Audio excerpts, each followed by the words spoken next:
नमस्कार, मैं हूं प्रियंका और आप देख रहे हैं राष्ट्रीय जगत विजन न्यूज।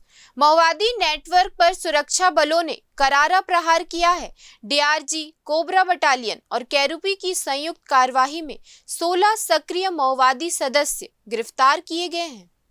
आपको बता दें कि थाना बासागुड़ा से 2, गंगालूर से 6 और जांगला क्षेत्र से 8 माओवादी पकड़े गए। इनके पास से ID, cooker bomb, tiffin bomb, cordex wire, safety fuse, बिजली के तार, मल्टीमीटर, जमीन खोदने के औजार और भारी मात्रा में माओवादी प्रचार प्रसार की सामग्री बरामद हुई है। पूछताछ में आरोपियों ने कबूल किया है कि वे पुलिस पार्टी को निशाना बनाने के लिए आईडी लगाने की योजना बना रहे थे। सुरक्षा बलों ने गवाहों की मौजूदगी में सभी विस्फोटक सामान को जब्त कर लिया है।